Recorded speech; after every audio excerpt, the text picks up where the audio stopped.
All right, part two, assembly. I'll make this as short and sweet as possible.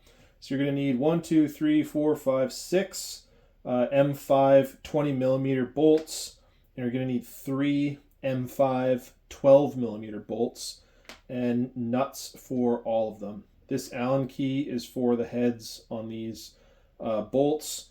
You can use a different tool if you want. I just use this one because we're going to have to get up underneath that overhang. You also need 4 furniture pads. These are 40 millimeter in diameter circles, though you can use something smaller than this. Not bigger. This is the limit of the pad, but you can use smaller ones. So first, the nut is going to actually go into these pockets.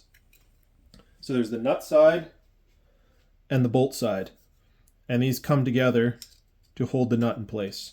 So that's the one thing where order really matters. Make sure the flat side of the hexagon nut is down.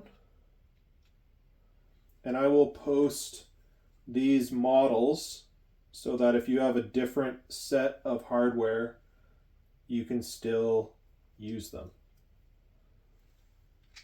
So I'm going to put the bolt through first, put in the Allen key so that it's in the head, pull the bolt down slightly, and then drop the nut into the nut extrusion, and then just twist until it catches, which it did immediately.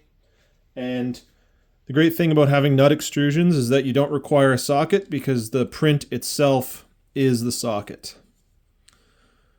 One cool thing about nut extrusions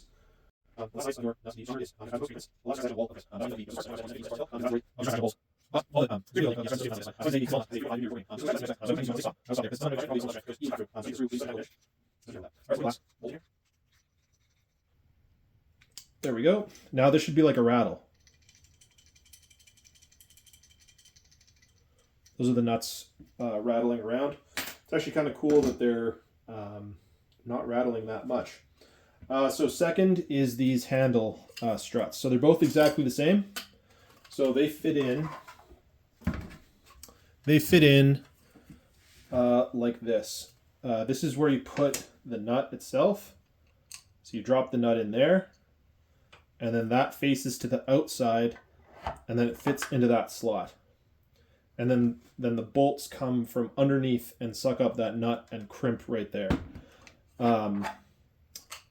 Yeah, because we needed a direction to face these nut extrusions. So since it's exactly the same and they're equidistant from the sides of the handle strut, we could face it any direction we wanted, and it's nicer to have the nuts kind of facing that way. So this is the first time I've done this actually. It might be a little challenging. I'll put the nuts in first, then grab a 20 millimeter. Can you see this? Yeah, put it under, and then you'll see the screw come through. And then what I would do is probably meet it like this, and then have it come down onto the screw. And then now this is going to be somewhat time consuming. Why did I design it like this?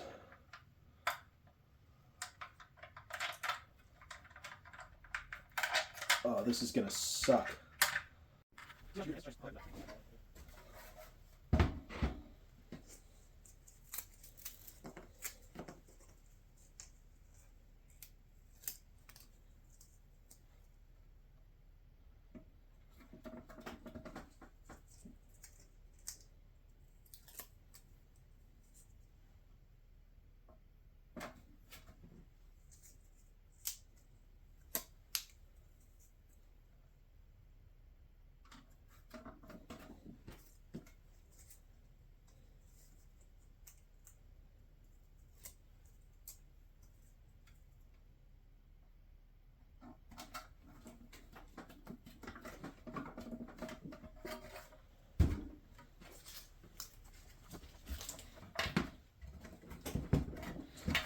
All right, that is in there.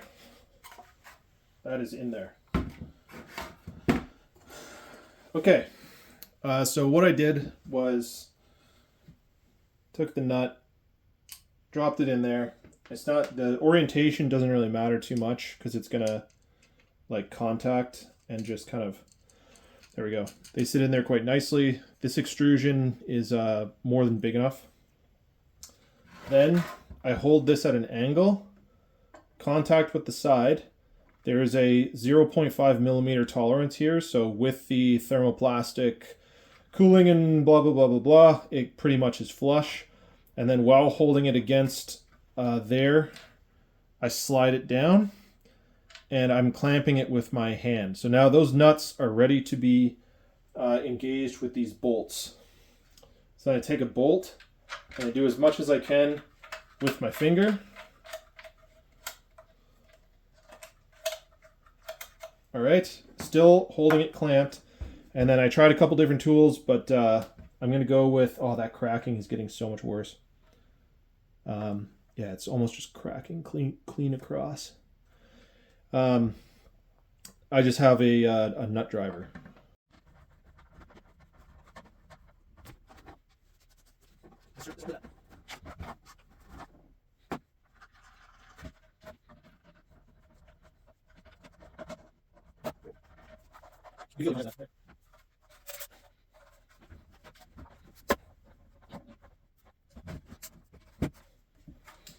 Yeah, so now you can lift it up by this. Now you've created your handle. So these are lined up. Now there will be some stress here. It was designed to push against the handle struts. So that's it going all the way in to get seated. Make sure it's going all the way in because you want it to contact that nut.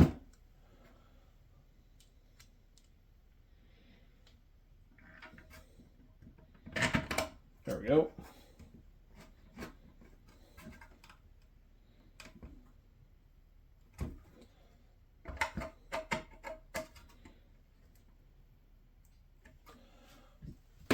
There we are.